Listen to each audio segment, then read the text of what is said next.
Hi guys. So in the last class we discussed about the agricultural sector on the eve of independence. अब हम लोग discuss करने वाले हैं about the industrial sector on the eve of independence. अब pre British era में हम लोगों ने जो समझा था इंडिया में इंडस्ट्री की अगर हम लोग बात करें तो handicraft industry was the major industry, जिसमें कॉटन टेक्सटाइल्स हो गया, मेटल वर्क ज्वेलरी हो गया, प्रेशियस स्टोन्स हो गया, ये सारे जो हमारे इंडस्ट्रीज थे यहाँ पे हमारी good quality of material and craftsmanship के वजह से we were a prosperous nation even in the industrial sector. Okay, but जब हम लोग बात करते हैं about the colonial government, Britishers के आने के बाद उन लोगों ने फॉलो किया a policy of systematically deindustrialising India. Deindustrialising का मीनिंग क्या? इंडिया की जो इंडस्ट्रियल सिनेरियो है, इंडिया में जो इंडस्ट्रीज़ हैं उसको किसी भी तरीके से ख़त्म कर देना, ताकि ब्रिटिश के जो मशीन मेड गुड्स है, ब्रिटिश का इंडस्ट्रियलाइजेशन का जो बेनिफिट है वो इंडिया तक पहुंचा सके. So basically when we talk about the deindustrialisation it had two motives. सबसे पहला मोटिव हमारा ये था कि इंडिया को they wanted to deal with India just as an exporter of raw material. India का एक source of income was export of handicrafts. तो अगर हैंडीक्राफ्ट्स को हम लोगों ने किसी तरीके से ख़त्म कर दिया और एग्रीकल्चर को वो ऑलरेडी कमर्शलाइज कर चुके थे, सो बाय डिफ़ॉल्ट जो सोर्स ऑफ एक्सटर्नल इनकम था वो हर तरीके से ख़त्म करना चाहते थे, so that India completely dependent हो जाए on export of raw materials to British government only. वो एक वन एंड ओनली रास्ता बच जाएगा for the Indian economy to earn any sort of money from foreign trade. तो ये था उनका फर्स्ट तरीका. क्या? They wanted to convert India into what? N exporter of raw material only. बाकी जितने भी एक्सपोर्ट्स थे वो पूरी तरीके से क्रश कर देना चाहती थी ब्रिटिश गवर्नमेंट. सेकेंड चीज़ जो हो गई है वो ये है that they wanted to create India as an exclusive market of British made goods. हमारे यहाँ से उनको सस्ते रॉ मटेरियल तो चाहिए ही थे, but they also wanted a market जहाँ पे उनके मैन्युफैक्चर्ड गुड्स को वो आके डंप कर सके. They wanted a ready made market. Clear? अब इस चीज़ को करने के लिए उन लोगों ने मल्टीपल चीज़ें की, and there were multiple point of views through which we have to understand the industrial sector on that eve of independence. So first of all we see that this policy of deindustrialization, उसमें पहला step उन लोगों ने जो उठाया था that was decline of indigenous handicrafts industry. ठीक है, अब इसको हम लोगों को समझना है from two point of views. Handicrafts जो हमारे थे वो हमारे लोकल मार्केट में भी एक्सपोर्ट लोकल मार्केट में भी सेल हो रहे थे as well as international market में एक्सपोर्ट हो रहे थे. तो सबसे पहले ब्रिटिशर्स ने क्या किया, ये जो एक्सपोर्ट अर्निंग हमारा है, जहाँ से मेजॉरिटी ऑफ एक्सपोर्ट अर्निंग आ रहा था, उसको ख़त्म करना चाहते थे. So for that the Britishers imposed a discriminatory tariff policy. Now tariff is nothing but tax on import and export. हमारे कंट्री के अंदर अगर कोई गुड्स आते हैं या हमारे कंट्री से अगर गुड्स कभी बाहर जाते हैं तो उसके ऊपर जो टैक्स इम्पोज होता है उसको हम लोग टैरिफ बोलेंगे. Okay, so now what did the Britishers do? उन्होंने export and import of British goods के लिए, मतलब हमारे यहाँ से जो रॉ मटेरियल्स उन तक पहुँचते थे या उनके यहाँ से जो मशीन मेड गुड्स हमारे कंट्री में आते थे, उसके ऊपर कुछ भी टैरिफ नहीं लगाया था. Import and export with Britain was free. तो उसके चलते क्या होता था, they use to get cheaper inputs and उनके मशीन मेड गुड्स यहाँ पे बिना किसी टैक्स के आते थे. सो उनका फाइनल आउटपुट भी चीप हो जाता था, राइट? जबकि जो हमारे हैंडीक्राफ्ट्स मार्केट के जो हैंडीक्राफ्ट प्रोडक्ट्स थे जिसका अच्छा खासा एक्सपोर्ट मार्केट था, उसके ऊपर हैवी टैक्सेस इन लोगों ने इम्पोज कर दिए. अब ये हैवी टैक्सेस इम्पोज करने की वजह से इनके प्राइजेस हाई हो गई. नाउ इवन दो उसका मटेरियल कितना भी अच्छा हो और उसका क्राफ्टमैनशिप कितना भी परफेक्ट हो, बट अगर प्राइस हाइक हो जाता है तो कहीं ना कहीं इंटरनेशनल मार्केट में उनका लॉस एक्सपीरियंस होने लगता है. And that's exactly what happened with India. Export market में एक्सट्रीमली प्राइस हाइक के वजह से हैंडीक्राफ्ट्स मार्केट अपना पूरा का पूरा बिजनेस खो चुका. Okay, now if you talk about the domestic market, tariff impose करने की वजह से, डिस्क्रिमिनेटरी टैरिफ पॉलिसी की वजह से तो एक्सपोर्ट मार्केट खत्म हुआ हैंडीक्राफ्ट इंडस्ट्री का. अब डोमेस्टिक मार्केट में क्या हुआ वो थोड़ा समझते हैं. अब डोमेस्टिक मार्केट में ब्रिटिशर्स ने क्या प्लान किया था अपने टू फोल्ड मोटिव में, कि उनको इंडिया को एक मार्केट बना देना है for the market of British manufactured goods. तो यहाँ से वो लोग रॉ मटेरियल ले रहे थे और जो प्रोसेसिंग करके जो फाइनल गुड्स थे उनको वही प्रोडक्ट्स को इंडिया में भी डंप करना था। अब ये जो गुड्स बने हैं वो तो मशीन में बने हैं, they have been manufactured on a large scale. अब ये लार्ज स्केल मैन्युफैक्चरिंग के वजह से they end up becoming cheaper than the handicraft जो लोकली मिल रहे हैं। क्लियर? तो डोमेस्टिक जो कंपटीशन है उसमें इन लोगों के प्रोडक्ट्स ज़्यादा यूनिफॉर्म थे। मशीन मेड गुड्स जो होते हैं वो सारे एक जैसे स्टैंडर्ड निकलते हैं, so they were more uniform, they were more better and they were cheaper.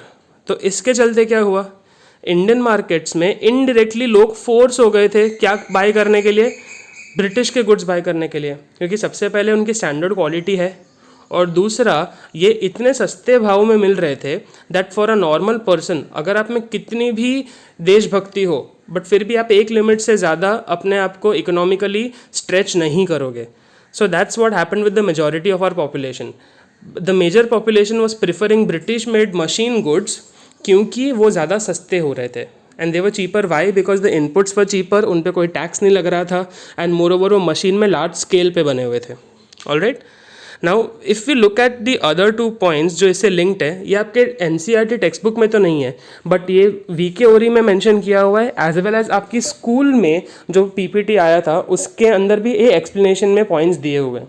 If you look at the domestic market, हमारा जो इंडियन डोमेस्टिक मार्केट है उसमें जो कंज्यूमर सेगमेंट है ना, उस कंज्यूमर सेगमेंट को समझना भी हमारे लिए उतना ही इम्पोर्टेंट हो जाता है।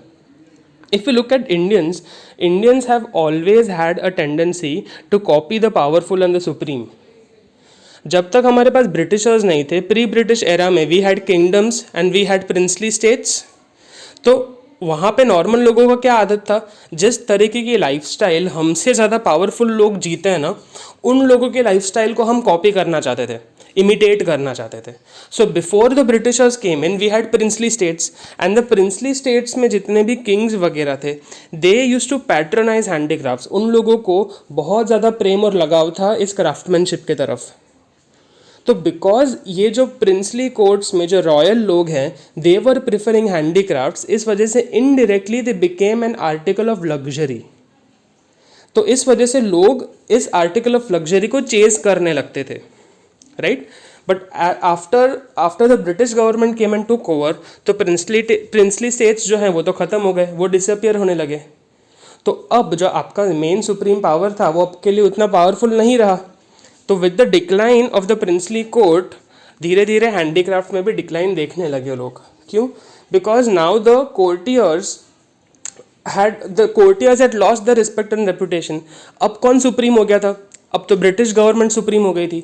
तो अब लोग who were people looking up to, who were the leaders, the British government was now the leader. और अब लोगों को क्या लगने लगा, अभी पावरफुल कौन है? ब्रिटिशर्स। तो ब्रिटिशर्स किस तरीके की लाइफस्टाइल जीते हैं, हमें वो कॉपी करना है अब। सो इस वजह से our Indian markets also observed a change in the taste and preferences. There was a transition in the demand of India and its people, क्योंकि उन लोगों ने क्या करना शुरू कर दिया, they started to copy what, the western lifestyle. They wanted to consume British goods because उनके दिमाग में एक सेंस ऑफ सेटिस्फैक्शन आता था, एक सेंस ऑफ लग्जरी आता था, दैट जो लोग हम पे रूल कर रहे हैं वो जिस तरीके के गुड्स यूज़ करते हैं हमें भी वही तरीके के गुड्स यूज़ करने हैं। And by default Britishers would prefer their Britain made manufactured goods. तो कहीं ना कहीं एक साइकोलॉजिकल इम्पैक्ट भी was responsible for the downfall or the decline of the handicraft industries। I hope ये आपको समझ आ रहा है। उसके अलावा हैंडीक्राफ्ट्स के अलावा भी अगर हम लोग बात करते हैं अबाउट मॉडर्न इंडस्ट्री, तो और भी इंडस्ट्रीज हमारे कंट्री में थे, बट ये कंट्री में होने के बावजूद उसका कंट्रीब्यूशन इतना ज़्यादा बड़ा नहीं था और उसके बारे में हमको थोड़ा डिटेल में समझना पड़ेगा। If you talk about the textile industry in India, तो जो cotton and jute textile industries हैं ये हमारे कंट्री में काफ़ी ज़्यादा फेमस थे, but these were concentrated in small pockets of our country. अगर मैं कॉटन टेक्सटाइल की बात करूँ तो cotton textile was restricted to the states of Gujarat and Maharashtra, जबकि अगर मैं जूट टेक्सटाइल की बात करूँ तो वो बंगाल के अराउंड कॉन्सेंट्रेटेड था। अब as a result of partition क्या हुआ, आधे से ज़्यादा बंगाल में से अच्छे खासे फर्टाइल फील्ड ऑफ जूट तो निकल गए, राइट? सो वहाँ पे भी टेक्सटाइल इंडस्ट्री को भी उसका थोड़ा बहुत इम्पैक्ट पड़ा ही था। Okay, and when we talk about the other modern industries, तो हमारे यहाँ पे इंडिया में कोई कैपिटल गुड्स इंडस्ट्रीज नहीं थी। If you talk about a capital good industry, तो कैपिटल गुड्स मतलब क्या? Those goods which are use to create further more goods. मतलब हम बात करें about machines. Capital goods are those goods which help you set up a manufacturing facility. आपको और चीज़ें मैन्युफैक्चर करने में जो हेल्प करते हैं उसे कैपिटल गुड्स बोलते हैं. अब हमारे कंट्री में इतना ज़्यादा टेक्नोलॉजी, इतना ज़्यादा साइंस एंड डेवलपमेंट था ही नहीं. सो कैपिटल गुड्स के लिए भी हम किसके ऊपर डिपेंड हो जाते थे? We were depending on the Britishers, और we may say we were dependent on import of these machines and technology from abroad. हमारे पास खुद की कोई टेक्नोलॉजी, खुद की कोई मशीन्स नहीं थी, right. So we did not have a capital goods का इंडस्ट्री. अगर कैपिटल गुड्स इंडस्ट्रीज़ ही नहीं है तो हम लोग बाकी नॉर्मल इंडस्ट्रीज़ कैसे सेटअप करेंगे? किसी भी इंडस्ट्री को सेटअप करने के लिए मशीनरी सबसे प्राइमरी चीज़ है. और अगर मशीनरी हमें इंपोर्ट करनी पड़ रही है एंड ब्रिटिशर्स ने इतना ज़्यादा डिस्क्रिमिनेटरी टैरिफ पॉलिसी रखा है, तो कहीं ना कहीं लोकल इंडस्ट्रीज डीमोटिवेट ही होने वाली है. क्लियर? अब उसके अलावा if we talk about other industries which were existing in our country at that point of time, so we have successful industries like Tata Iron and Steel Company, TISCO, जो 1907 में setup हुआ था, right. And we also had many other small industries like sugar, cement and paper. but ये सारे industries की जो prosperity थी ना, in comparison to the decline of handicrafts, ये prosperity कुछ भी नहीं था. Handicrafts was a major portion of our India. अगर हम लोगों ने पॉपुलेशन वाला पार्ट देखा था हमारे कंट्री में, तो 85% of our population is in rural India. And rural India चलता ही एग्रीकल्चर और हैंडीक्राफ्ट की वजह से है. अब जब हैंडीक्राफ्ट इतना ज़्यादा डिक्लाइन हो गया, तो कुछ सक्सेसफुल इंडस्ट्रीज़ पूरा का पूरा बर्डन ऑफ फेलियर नहीं उठा पाई. And as a result of the same, अगर हम लोग ग्रोथ रेट की बात करें तो इंडस्ट्रियल सेक्टर में ग्रोथ रेट बहुत कम था. There was stagnation, there was deterioration in the industrial sector growth as well.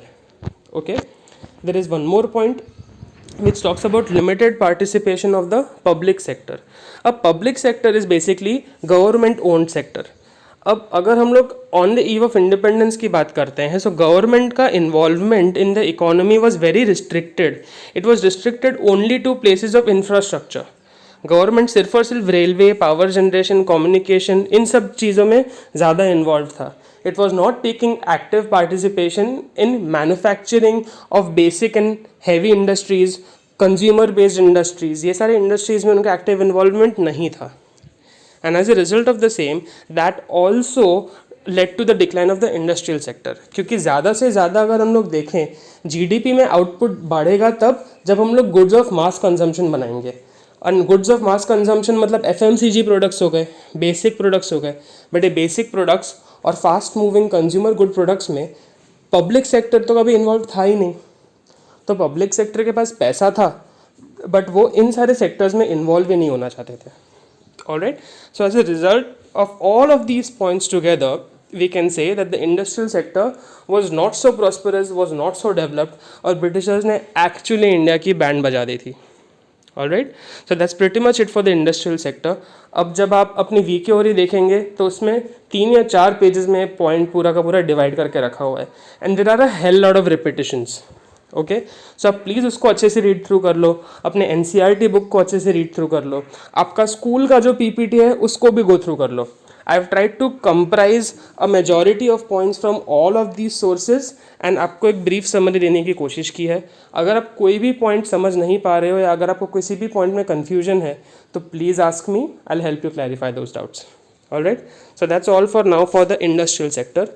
आगे का भी जो होगा वो मैं फटाफट वीडियो रिकॉर्ड करके आपके ग्रुप पे अपलोड कर दूंगा. Alright, thank you.